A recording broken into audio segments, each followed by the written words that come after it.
Hello, कैसे हैं आप सब लोग। आई होप आप लोग बहुत अच्छे होंगे और ईश्वर की कृपा आप सब पर बनी रहे। खुश रहो, घर में स्वस्थ रहो।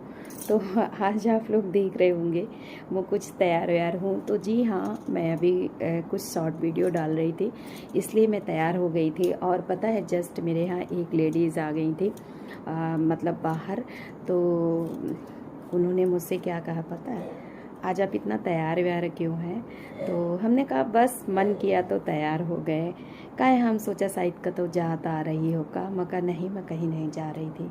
तो अब आप ये बताइए, एक सुहागन औरत को वैसे भी कहते हैं ना कि सज धज के संवर के रहना चाहिए, क्योंकि जब तक हर एक औरत का सुहाग बना रहता है तो उस औरत को सज संवर के रहना ही चाहिए। पहले की स्त्रियां आप लोग देखते होंगे कि उनके पैरों से रंग कभी नहीं छूटता था। हमेशा वो लोग रंग अपने पैरों में हमेशा लगाए रहती थी, माथे की बिंदी। और जो लेडीजें गांव में थी, अगर उनको दिन भर जैसे खेत में गांव की औरतें काम करने जाती थी, उनको यदि काम से फुर्सत नहीं रहती थी तो वो लोग हमेशा रात में अपने बाल को बांध करके, सिंदूर लगा के, पैरों में रंग लगा करके, मतलब सज संवर करके ही सोती थी। तो बताइए, अब वैसे भी आप लोग देखते होंगे मैं बिल्कुल सिंपल रहती हूँ। आप लोग देखते होंगे घर में काम बहुत ज़्यादा काम नहीं है, खाना पीना बनाना ये तो हर लेडीज़ों को होता ही है। और मेरे बच्चे भी बड़े बड़े हैं, अब सास ससुर हैं, खैर बच्चों से भी वो छोटे हैं, थोड़ा सा उनके अंदर अटखेलियाँ ज़्यादा है, समझ कम है कि हर चीज़ की। लेकिन हाँ ठीक है, किसी तरह चलता है, सब चीज़ मैनेज होता ही है किसी तरह। लेकिन एक जो मतलब सुहागन औरत है, कोई ऐसा नहीं है कि कहीं वो जाए ना तभी सजे संवरे, तभी हर चीज़ करे। हमेशा एक सुहागन औरत को हमेशा सज धज के रहना चाहिए। जब तक उसका सुहाग बना है, माता रानी जब तक हर स्त्री को ये मौका देती हैं, उनको खूब सज संवर के रहना चाहिए। मांग का सिंदूर कभी ऐसा नहीं है कि नहीं लगाना चाहिए। पति चाहे जैसा भी हो, शराबी हो, चोर हो, नालायक हो, लायक हो, मतलब या कैसा भी हो, लेकिन हमेशा एक औरत को सिंदूर और बिंदी कभी अपने माथ से और मांग से कभी मतलब स्किप नहीं करना चाहिए, हमेशा लगाए रहना चाहिए। मेरी मम्मी भी कहती हैं और पुराने ज़माने के लोग कहते भी हैं। अब जैसे आजकल की हम ही लोग हैं, मैं ही कभी जल्दी रंग नहीं लगाती। आप लोग देखते होंगे मेरे पैर एकदम मतलब वो रहते, बोरियत होता है यार, कौन लगाए, कौन बिस्तर में छुप जाता है, हर जगह घर में होता है।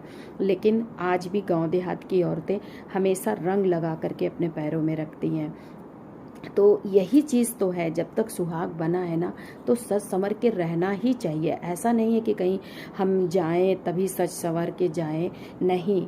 जब तक हमारा सुहाग बना है, माता रानी या भगवान ने जब तक आदमी को बना के रखा है, तो देखिए एक पुराणों में कहा गया है, मैं आपको छोटी सी एक कथा बताती हूँ, मुझे किसी ने सुनाया था और आज मैं सुनाती हूँ। जो है, कहा जाता है एक स्त्री थी, मुझे कुछ मतलब कंफर्म तो पता नहीं है वो मतलब क्या थी वो, मतलब काम की वजह से, वो उस वजह से ना तो अपने आप को तैयार करके रखती थी, ना बिंदी लगाती थी, ऐसे ही ना सिंदूर कभी उसको लगाने का टाइम मिलता था। तो उसके यहाँ एक बूढ़ी औरत आई, कुछ सामान बेचने आई थी द्वार में। आवाज़ लगाई, कहे बिंदी ले लो, चूड़ी ले लो, सब चीज़। तो वो बाहर गई तो कहे माता राम क्या ली हो, कहे चूड़ी बिंदी ले आओ, नाखून पालिश ले आओ, रंग ले आओ, सब यहीं तक आए लगी। तो वो कही अरे माता जी, हम तो लगाते ही नहीं हैं, मौका ही नहीं, काम से घरे से टाइम ही नहीं मिला था कि हम माथे में बिंदी लगा ले, सिंदूर लगा ले, लड़कन गदेलन में, घरे के कामे में, खेते संवारे में, ससुर फुर्सत ही नहीं मिला था। तो बूढ़ी माँ ने कहा, बेटा दुल्हन, बुरा ना माने, मैं तुमसे एक बात कहूँ। कहे हाँ कहो।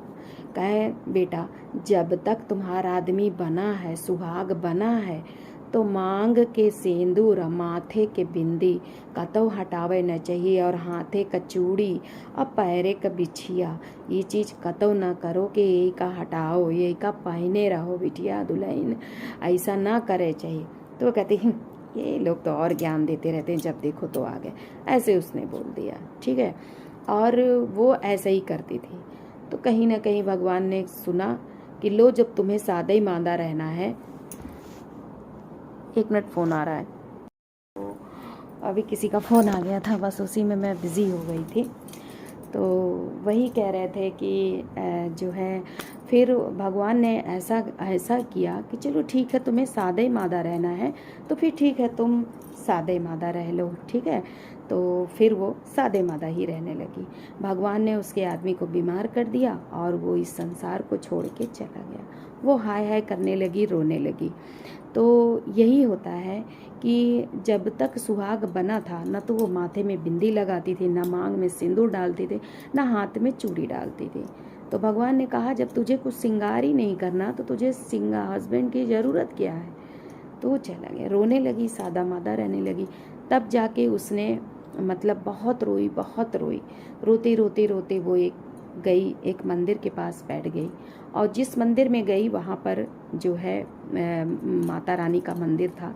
माता प्रकट हुई और बोलने लगी कि बेटा देख, जब तक तेरा सुहाग बना था ना तो तू कभी बिंदी लगाती थी, ना कभी सिंदूर लगाती थी, ना चूड़ी पहनती थी। तो तूने तो गलती की है। तुझे बल्कि द्वार पर एक आई भी तो उससे बोली भी, तब भी तू नहीं मतलब संभली। तो तू क्यों रो रही है, तू अब रह सादा मादा। तो बहुत रोने लगी, माँ मुझसे गलती हो गई, मैं ऐसा अब कभी नहीं करूँगी। मैं हमेशा सज धज करके रहूँगी, हमेशा तैयार होकर के, माथे से बिंदी कभी नहीं हटाऊँगी, मांग से सिंदूर कभी नहीं हटाऊँगी, हाथ से चूड़ी कभी नहीं वो करूँगी। फिर खूब रोने लगी। फिर माता रानी को उस पर दया आ गई और वो बोलने लगी कि मुझे काम से, घर के उससे फुर्सती नहीं मिलती थी। मैं कभी सजूँ सवरूँ, कभी अच्छे अच्छे कपड़े पहनूँ, चूड़ी पहनूँ, बिंदी लगाऊँ, माथे की सिंदूर लगाऊँ जो है। तो फिर माता को दया आ गई, उसके हस्बैंड को कहें जा देख, तेरा घर में तेरा पति होगा। तो जब गई देखी तो उसका हस्बैंड जिंदा था। उसने उनके पैरों को छुआ और अपने माथ में लगाया, फिर बिंदी लगाई, सिंदूर लगाया और हाथ की चूड़ियाँ पहनी। फिर वो उस दिन से खूब सज संवर के बिल्कुल दुल्हन जैसी रहने लगी। तो ये था। तो यही होता है कि ऐसा कुछ है नहीं कि हम कहीं जाएं तभी सजे संवरें। घर में भी रह करके अपने ये शरीर को, तन को जो ईश्वर ने हमें दिया है और हमारा यदि सुहाग बना है तो हमें सज संवर के रहना चाहिए। मांग में सिंदूर, माथों पे बिंदिया, हाथों में चूड़ी, सब कुछ पहन के, पैरों में ठीक है आपको टाइम नहीं मिलता त्यौहार में तो आप रंग जरूर ही लगाइए, क्योंकि ये सुहाग की पहचान होती है। तो मैं यही कहना चाहती। और यहाँ बहुत से लोग ऐसे सज संवर के चले जाएं तो कह दें कहीं जा रही हो क्या, सज संवर के घर में रहें।